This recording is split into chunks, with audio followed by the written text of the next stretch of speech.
Yo, so thanks to Giuna and the fine folks at SNK, I got a chance to get some hands-on experience with KOF 15 at TGS this past weekend, and first thing I want to say is, I apologize.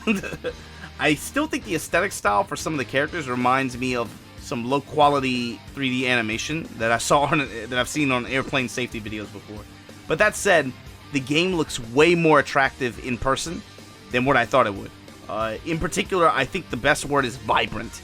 The colors are very dynamic. They jump off the screen. Even the characters themselves and a lot of their costumes, the colors in particular are what really jump off the screen to me. The number one thing that's still a problem with to me is the flame effects, though.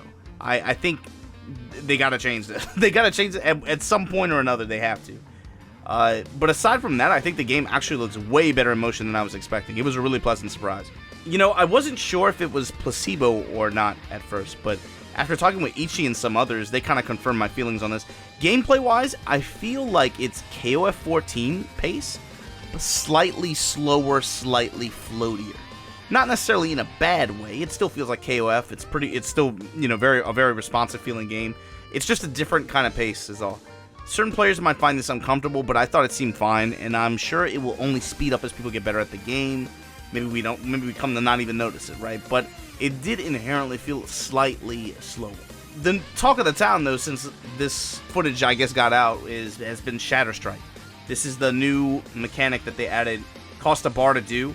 It's basically, it's similar to, I think, like Red Focus from Street Fighter 4, Ultra SF4, if you remember that. Cost a bar to do. On hit, they give you half a bar back, right? So the KOF player, Dune, started posting a lot of info about new characters, system mechanics, and whatnot. And they found very early on that you're able to combo in the Shatter Strike for effectively 0.5 bars, you know, half of a bar, most commonly off of a command normal, and it gives you the crumple stun to allow you to continue comboing, or you can just raw max activate after.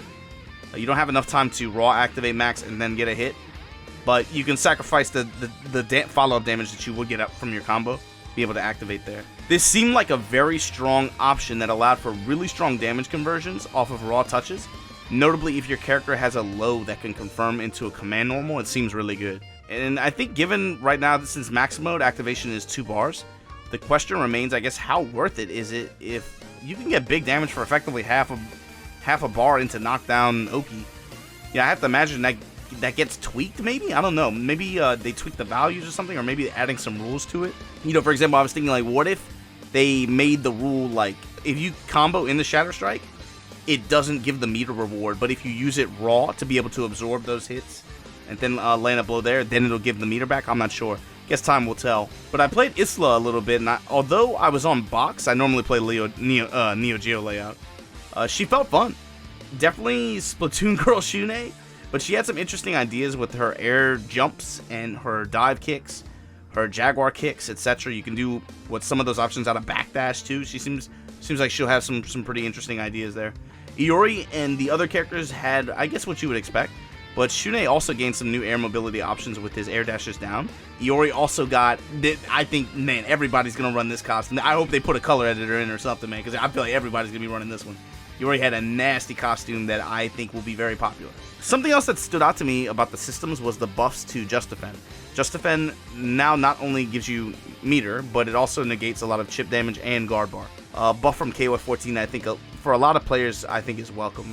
That's a system that you want to feel rewarding. But overall, the game felt fun. I was somebody who liked 14, so if you like that game, I think 15 will be kind of a natural fit for you. Seems like it will be a kind of natural graduation for the game series, and hopefully new players that do jump in will be able to pick up the game fairly quickly, given the quality of life changes that they made to the engine, mechanics, etc. Anyway, I'm looking forward to the next opportunity we get to play, honestly. Hopefully that manifests in some kind of net play beta, where there are more characters to pick from, so we can test the game's net play out before the February release. But I guess my question to you guys is there anything that you're expecting or anything that you want in the final package release? Let me know about it in the comments below, and I'll holler at you guys next time.